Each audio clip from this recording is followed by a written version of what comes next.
यह किसके लिए है? वे जो लहसुन के फायदे के बारे में जानना चाहते हैं, वे जो एग्रीकल्चर की पढ़ाई कर रहे हैं, किसान के लिए यह किताब आपको क्यों पढ़नी चाहिए? हम में से हर किसी का सामना कुछ छोटी छोटी परेशानियों से अक्सर होता रहता है, जैसे खांसी, कीड़ों के काटने से सूजन, गले की खराश, पेट की बीमारी, चमड़ी में जलन आदि। इन बीमारियों को ठीक करने के लिए हम अक्सर दवाइयों का सहारा लेते हैं, जो हमें महंगी पड़ जाती है। इस किताब में हम उस चीज़ के बारे में जानेंगे जो लगभग हर घर में पाया जाता है और जो इन बीमारियों को ठीक कर सकता है। यह किताब हमें लहसुन के फायदे, लहसुन के इतिहास, लहसुन की खेती और लहसुन के अंतर्राष्ट्रीय व्यापार के बारे में पूरी जानकारी देती है। साथ ही यह किताब हमें बताती है कि लहसुन खाने से हम किन किन बीमारियों से खुद को बचा सकते हैं। इसे पढ़कर आप सीखेंगे लहसुन के क्या फायदे होते हैं, लहसुन की खेती किस तरह से की जाती है, इंटरनेशनल मार्केट में लहसुन का सबसे बड़ा प्रोड्यूसर कौन है, लहसुन का इस्तेमाल सदियों से तरह तरह की बीमारियां ठीक करने के लिए हो रहा है। लहसुन को खाने से, डालने में से उसका स्वाद तो बढ़ ही जाता है, लेकिन क्या आपको पता है कि इसका इस्तेमाल अलग अलग देशों में अलग अलग बीमारियों को ठीक करने के लिए भी किया जाता है। एग्जाम्पल के लिए ह्यूआंग बेंकाओ को ले लीजिए, जो कि मिंग वंश के वक्त लिखी गई किताब थी। इसमें यह बताया गया है कि लहसुन का इस्तेमाल इन्फेक्शन को ठीक करने के लिए, कीड़ों के काटने से हुई सूजन को खत्म करने के लिए, रिंगवर्म और डाइसेंट्री जैसी बीमारियों को ठीक करने के लिए किया जाता है। भारत में भी लहसुन का इस्तेमाल डाइसेंट्री के इलाज के लिए काफी समय से किया जा रहा है। इसके अलावा भारत में इसका इस्तेमाल चमड़ी और पेट की बीमारियां ठीक करने के लिए भी किया जाता है। लोग इसे शहद में मिलाकर इसका इस्तेमाल खांसी, बुखार, सूजन को ठीक करने के लिए करते हैं। रोम के लेखक प्लिनी ने बताया था कि लहसुन को सिरके और पानी में पीसकर मिलाने से और गार्गल करने से गले की खराश से राहत मिलती है। जब इसे तेल में भुना जाता है तो इससे कीड़ों के काटने से होने वाली जलन खत्म की जा सकती है। जब इसे दूध के साथ उबाला जाता है और म्यूकस खत्म करने में मदद मिलती है, और जब फैट से मिलाया जाता था तो इससे ट्यूमर का इलाज हो सकता था। स्टेट यूनिवर्सिटी ऑफ न्यूयॉर्क में यह पाया गया कि लहसुन की मदद से ई. कॉइल बैक्टीरिया को फैलने से रोका जा सकता है। लहसुन में एलिसिन नाम का एक कंपाउंड होता है जो कि इन बैक्टीरिया को खत्म करने में मदद करता है। साथ ही यूनिवर्सिटी की स्टडी में यह भी पाया गया कि जो स्टूडेंट 2.5% लहसुन के माउथ वॉश से मुंह वॉश किया करते थे, उन्हें मुंह में इन्फेक्शन फैलाने वाला बैक्टीरिया पोरफाइरोमोनास कम पाया गया, जिससे उसके मसूड़े स्वस्थ रहते थे। इसके अलावा लहसुन इस स्ट्रेन को खत्म करने में भी हमारी मदद करता है।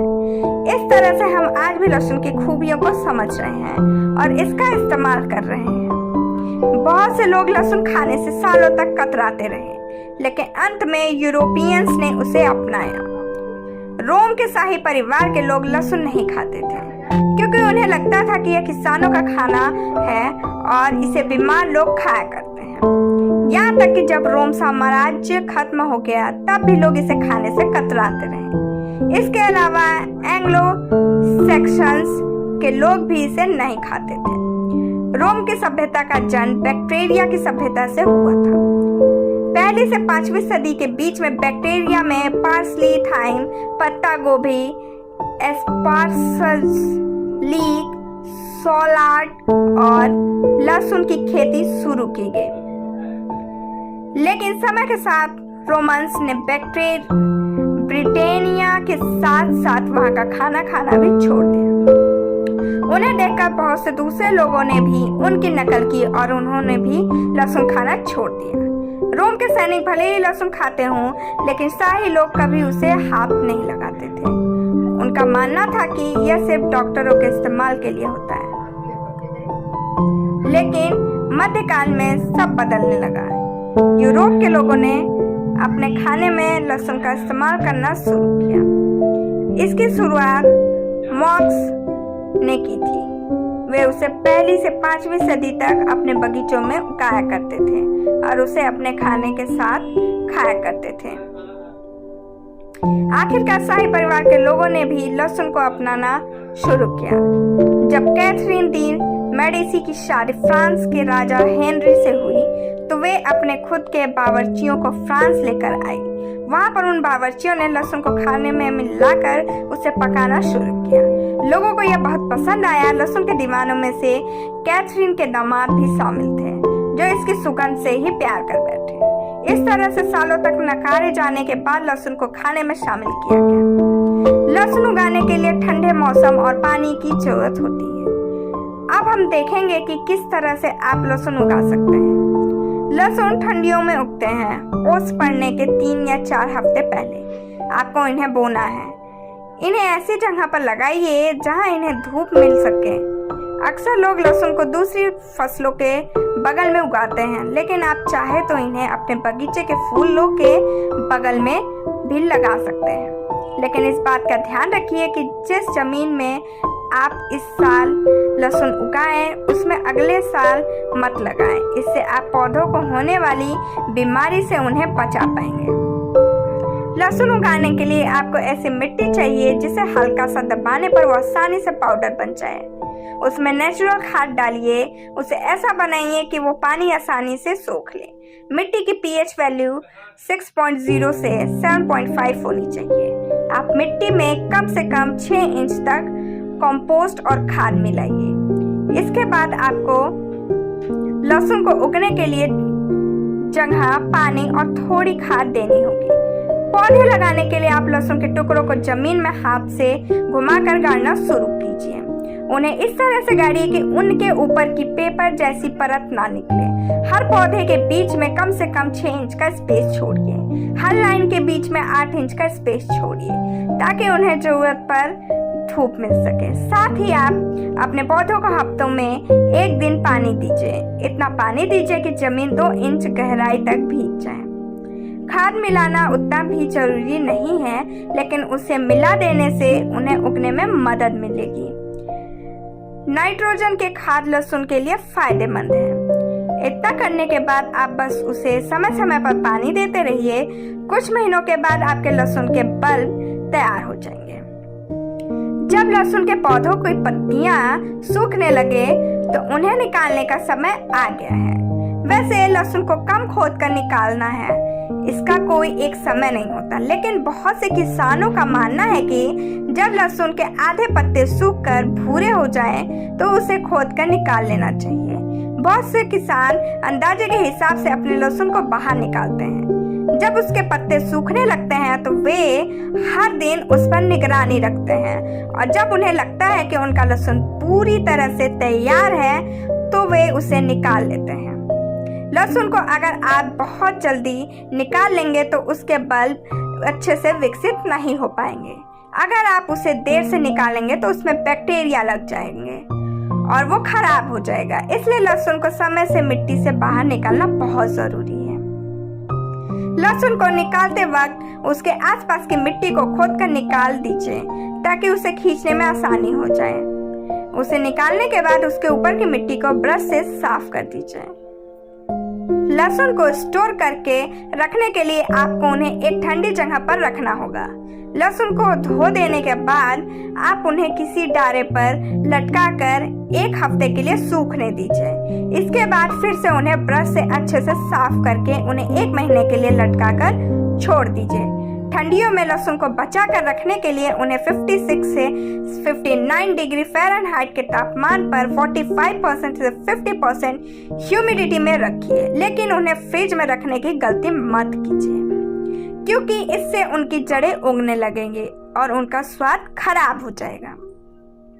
यह सब करने में कुछ समस्या हो सकती है और कुछ समय लग सकता है, लेकिन एक बार जब आप घर में उगे लहसुन खाएंगे तो फिर कभी बाजार से उसे खरीदने नहीं जाएंगे।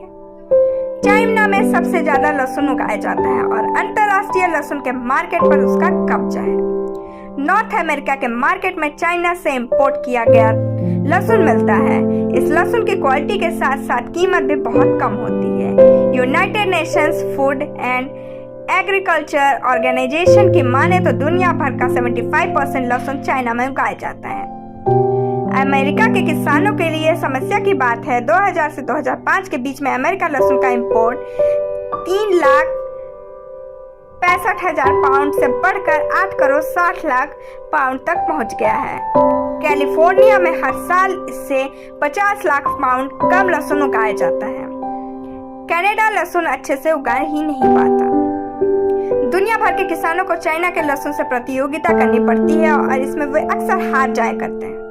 एग्जाम्पल के लिए थाईलैंड को ले लीजिए, उसका लहसुन 60 सेंट में बिका करता था, लेकिन चाइना में प्रतियोगिता की वजह से उसके लहसुन की कीमत घटकर 25 सेंट हो गई है। एशिया के किसानों की हालत और भी बुरी हो चुकी है। वहाँ की सरकारों ने अपने किसानों को बचाने के लिए चाइना के लहसुन पर जमकर टैक्स लगाना शुरू कर दिया। एग्जाम्पल के लिए साउथ अमेरिका ने चाइना के लहसुन पर 315% का टैक्स लगाया है। इस पर चाइना ने साउथ कोरिया के मोबाइल फोन्स और दूसरे पॉलीथीन के प्रोडक्ट को बैन कर दिया।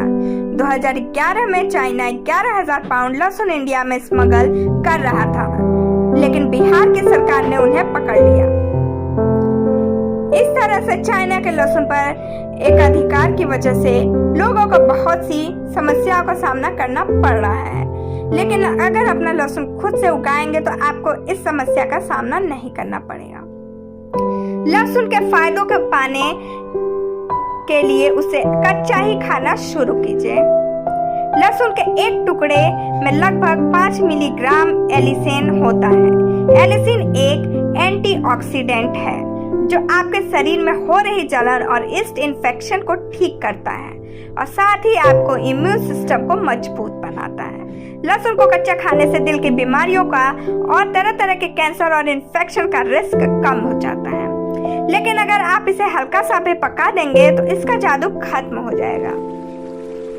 लेकिन यह जरूरी नहीं है कि आप लहसुन को कच्चा ही चबाना शुरू कर दें। दुनिया में बहुत सी ऐसी डिश है जिसके ऊपर कच्चा लहसुन डालकर खा सकते हैं। एओली का सॉस, चिमिचुरी, पेस्टो, टेम्पनेट और हमस जैसे डिशेस के ऊपर लहसुन डालकर आप इन्हें खा सकते हैं। आप चाहे तो अपने पास्ता के ऊपर भी कच्चा लहसुन डालकर इसे खाना शुरू कर दीजिए। लहसुन की बहुत सी रेसिपी आपको इंटरनेट पर मिल जाएगी। लहसुन को कच्चा खाना थोड़ा मुश्किल हो सकता है, लेकिन इसके फायदे के सामने वो मुश्किलें कुछ भी नहीं है। सारांश, लहसुन के बहुत से फायदे होने के बाद भी लोग इससे काफी समय तक कतराते रहे। मध्यकाल में यूरोपियंस ने पहली बार इसे अपने हर रोज के खाने में मिलाकर खाना शुरू किया। आज के वक्त में भी लहसुन के ऊपर बहुत से स्टडीज की जा रही हैं। लोग इसके फायदों को समझ रहे हैं और इसका इस्तेमाल खाने के साथ साथ अपने हर रोज की छोटी मोटी बीमारियों को ठीक करने के लिए भी कर रहे हैं। अगर आपके पैर के नाखूनों में फंगल इन्फेक्शन है तो इस लहसुन के नुस्खे को अपनाएं। बूढ़े लोगों के पैर के नाखूनों में अक्सर फंगल इन्फेक्शन हो जाता है। दुकानों से महंगी दवाइयां लेने के बजाय आप इस घरेलू नुस्खे को अपना सकते हैं। लहसुन के 1 या 2 टुकड़े, थोड़ा सा वोडका, एक रुई का कपड़ा और एक रबर का दस्ताना लीजिए। दस्ताने में से एक उंगली काट लीजिए। एक कटोरी में वोडका लेकर उसमें लहसुन रखकर उसे दबा दीजिए। इसके बाद रुई के कपड़े को उसमें भिगोकर अपनी इन्फेक्शन वाली उंगली पर लपेट लीजिए। इसके बाद उस पर उस रबर के दस्ताने की उंगली को पहन लीजिए। इसी तरह रात को सोने चले जाइए और सुबह उन्हें निकाल दीजिए। 2 हफ्ते तक यह करते रहिए, आपका इन्फेक्शन खत्म हो जाएगा। आज के लिए बस इतना ही। Thank you, bye bye.